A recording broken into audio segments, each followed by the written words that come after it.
Want to know why? Ask how.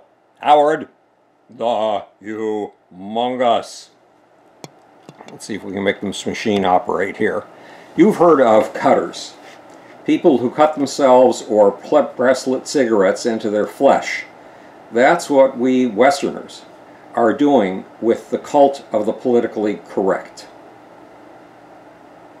We are in a moment of civilizational suicide. Instead of celebrating the accomplishments of our civilization, we are nurturing ideologies of self-hatred. Instead of trying to outdo our highest achievements, we are obsessing on our sins, and we are shitting on everything we've achieved. The big example this week is a feature film on Neil Armstrong. The film is called First Man. It just premiered at the Venice Film Festival. In this Armstrong biopic, Ryan Gosling plays the first astronaut on the moon, and the director, Damien Chazelle, avoids one critical scene.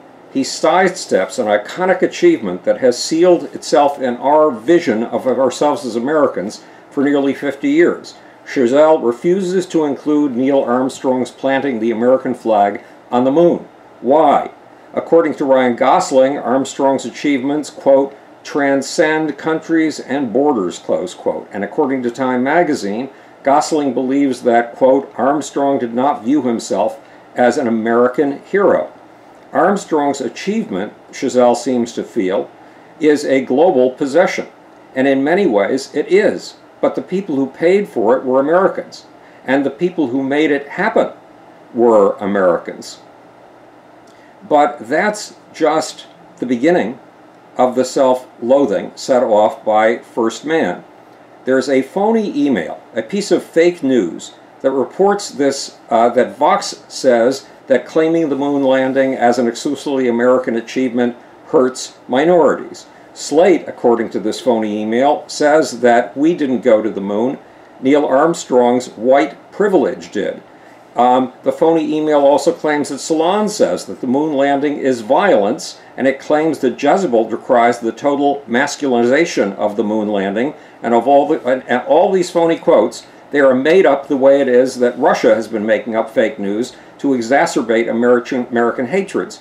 Yet these fake quotes have been picked up by ultra-conservative Ann Coulter and Ben Shapiro. And to repeat, they are completely and totally phony. But phony as they are, they capture the rhetoric of what leftist writer Roxane Gay calls the Olympics of oppression. In leaving the flag out of the portrayal of Neil Armstrong's moon landing, there is an act of violence. It's violence against the truth. And when you lose the truth, you lose the ability to achieve. You lose the ability to do what 400,000 Americans did in the moon landing to make it possible. You lose the ability to interrogate nature and to understand its harsh realities, the realities you are up against, and you lose the opportunity to see those harsh realities as opportunities. You lose the ability to come up with brand new solutions, solutions that work. Look, we don't ask the pyramid builders, we don't ask that the pyramids be destroyed because they were built by a patriarchal society of light brown North African people who kept dark brown South Africans as slaves. We don't ask that the pyramids be torn down because they were built by abusers of human rights with thousands of workers dying on the job. We do not ask that the temples of Malta be rebuilt because they focus on female idols, mother figures, and thus discriminate against men. We don't ask that the Great Wall of China be hidden from sight because it too was built by a patriarchal society that oppressed its barbarian neighbors and looked down on those other cultures. Not to mention the fact that we don't decry China's imperialist, colonialist, and racist approach to expansion today in places like Tibet, and China's arrogant conviction that its culture is superior to all others. We don't ask that FIFA stop its soccer games, that its soccer games be banned because they are all male, and promote nationalism. We don't ask that the winning country hide its flags. We all know that pride and ambition are roused by peaceful competition. Competition to climb a pecking order. Competition to win the admiration and the favors of girls and women. Yes, competition for the attention of women. And we know that pride, ambition, and the promise of global attention motivates kids to discipline themselves and practice, practice, practice to gain soccer skills or to invent entirely new ones. Should we ban female sports leagues because they discriminate against men? Remember, men are tools of women. We men are disposable. We show off in sexual displays to win women's attention. For more on the topic of men as the disposable tools of women, see my first book, The Lucifer Principle, a scientific expedition into the forces of history. But the result of our showing off for girls is simple. We men take on dangers and risks in every society known to us human beings. Dangers and risks that females have been far less eager to dive into. In showing off for females' attention, we act as probes and antennae for women. And when we strike pay dirt, we bring back the treasure to our wives and kids, our families. We bring home the bacon. In the process, we expand the boundaries of humanity. We add new powers to the human race. The result is that in the last 30 years, we Westerners, with our competitive system and our male swaggering, have taken 1 billion people out of poverty. The result is that in the last 30 years, we have transformed daily life, even in the poorest parts of Africa, via the smartphone.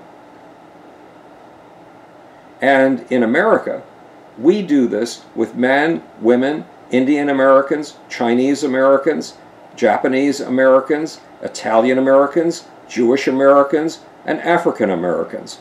Remember, America's first manned spaceflight to orbit was powered in part by the math of a female African American team. Should we celebrate the role that women have played in human life? Yes, you bet, absolutely. Should we encourage more of these female accomplishments? Absolutely, a wholehearted yes. Should we admire the achievements of so-called brown civilizations, Islam and China? Absolutely, not to mention Africa. And those achievements are being celebrated today.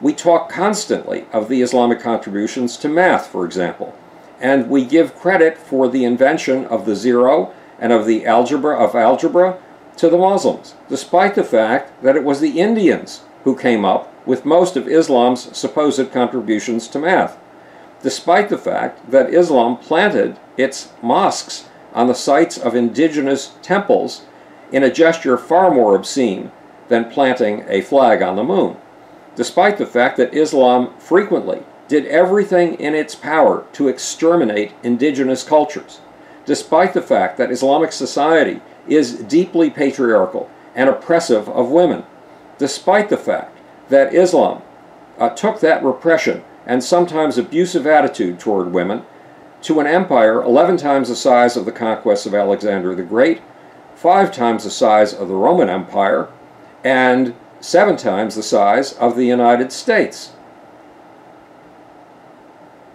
Yes, we are asked to admire Muslim civilization despite the fact that it was the most imperialistic and colonialist in history. We are asked to admire Islam despite the fact that the Muslim conquests were won at the expense of hundreds of millions of lives, despite the fact that in Muslim nations like Pakistan and Bangladesh, religious minorities are oppressed and killed. They are persecuted and killed. And despite the fact that in Muslim countries like Mauritania, light-skinned Muslims still hold black Muslims as slaves today.